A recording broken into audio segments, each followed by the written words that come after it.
नमस्कार बच्चों, आज हम छठी कक्षा की पूरक पाठ्यपुस्तक बाल राम कथा से जंगल और जनकपुर पाठ पर आधारित प्रश्नोत्तर पर चर्चा करेंगे।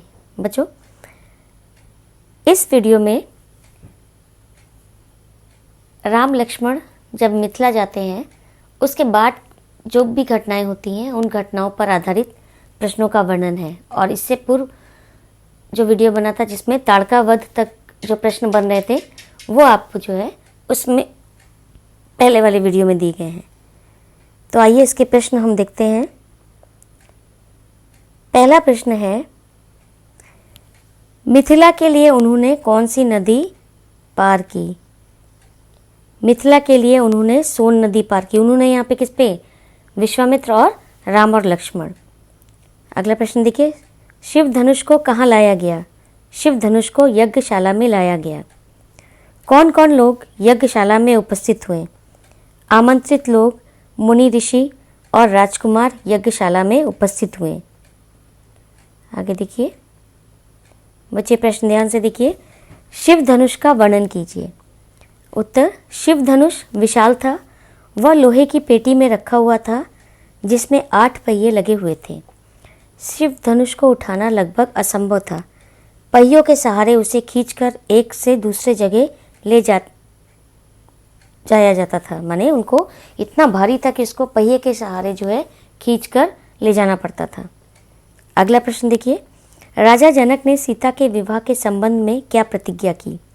राजा जनक ने सीता के विवाह के संबंध में प्रतिज्ञा की थी कि जो शिव धनुष उठाकर उस पर प्रत्यंचा चढ़ा देगा उसी के साथ सीता का विवाह होगा। मुझे देखिए अगला प्रश्न देखिए, शिव धनुष देखते ही विदेहराज एक पल के लिए क्यों उदास हो गए?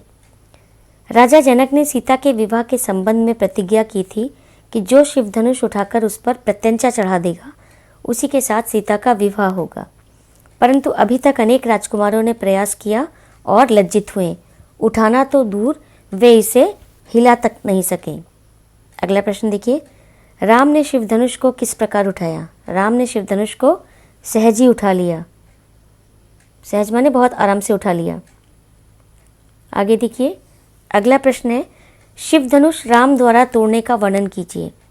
राम ने पेटी का ढक्कन खोलकर धनुष को देखा, फिर गुरु का संकेत मिलते ही धनुष को सहज ही उठा लिया।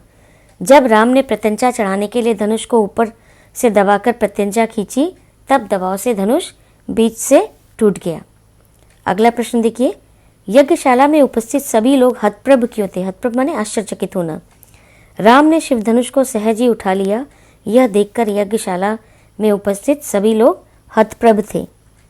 अगला देखिए, अगला प्रश्न है आपका, बारात को मिथिला पहुंचने में कितने दिन लगे? उत्तर, बारात को मिथिला पहुंचने में 5 दिन लगे। बच्चों अगला प्रश्न देखिए, यज्ञशाला में सन्नाटा क्यों छा गया? उत्तर, जब राम ने प्रत्यंचा चढ़ाने के लिए धनुष को ऊपर से दबाकर प्रत्यंचा खींची तब दबाव से बच्चों के खिलौनों की तरह धनुष के 2 टुकड़े हो गए। यह देखकर यज्ञशाला में सन्नाटा छा गया। अगला प्रश्न देखिए, जनकपुरी किस प्रकार जगमगा रही थी? उत्तर, हर मार्ग पर तोरण द्वार और घर घर के प्रवेश द्वार पर बंधनवार लगाए गए। हर जगह फूलों की चादर बिछाई गई। एक एक घर में मंगल गीत गाए गए। पूरी जनकपुरी जगमगा रही थी। अगला प्रश्न देखिए, राजा जनक के छोटे भाई का क्या नाम था? उनकी पुत्रियों के नाम लिखिए। राजा जनक के छोटे भाई का नाम कुशध्वज था। उनकी 2 पुत्रियों के नाम है मांडवी और श्रुतकीर्ति। अगला प्रश्न देखिए बच्चों, विवाह के ठीक पहले विदेहराज ने महाराज दशरथ से क्या कहा? विवाह के ठीक पहले विदेहराज ने महाराज दशरथ से कहा, राजन, राम ने मेरी प्रतिज्ञा पूरी कर बड़ी बेटी सीता को अपना लिया। मेरी इच्छा है कि छोटी बेटी उर्मिला का विवाह लक्ष्मण से हो जाए। मेरे छोटे भाई कुशध्वज की 2 पुत्रियां हैं मांडवी और श्रुतकीर्ति। कृपया उन्हें भरत और शत्रुघ्न के लिए स्वीकार करें। अगला प्रश्न देखिए, नए वर वधुओं के नाम लिखिए। नए वर वधु कौन से हैं? राम और सीता, भरत और मांडवी, लक्ष्मण और उर्मिला, शत्रुघ्न और श्रुतकीर्ति। अब बच्चों इसको देखिए ध्यान से, किसने किससे कहा। यहाँ पे कुछ जो है प्रसंग दिए गए हैं, आपको बताना है कि जो कौन जो है कह रहा है, किससे कह रहा है ये। अब हमारे लिए क्या आज्ञा है मुनिवर, राम ने महर्षि विश्वामित्र से कहा। ये तब की घटना है जब वो ताड़का को मार देते हैं और उसके बाद उन्हें क्या करना है उसके लिए आज्ञा जो है खोजते हैं। अगला देखिए, हम लोग यहाँ से मिथिला जाएंगे, महर्षि विश्वामित्र ने राम से कहा। अगला देखिए, ये सुंदर राजकुमार कौन है, राजा विदेहराज ने महर्षि विश्वामित्र से कहा। विदेहराज कौन, राजा जनक। ये राम और लक्ष्मण हैं, महाराज दशरथ के पुत्र, महर्षि विश्वामित्र ने राजा विदेहराज से कहा। अब देखिए अगला देखिए, शिव धनुष को यज्ञशाला में लाया जाए, राजा जनक ने अपने अनुचरों से कहा। ये अगली किसने कहा, अगला प्रसंग देखिए, राजन राम ने मेरी प्रतिज्ञा पूरी कर बड़ी बेटी सीता को अपना लिया, राजा जनक ने राजा दशरथ से कहा। मुनिवर आपकी अनुमति हो तो मैं महाराज दशरथ के पास संदेश भेजूं, राजा जनक ने महर्षि विश्वामित्र से कहा।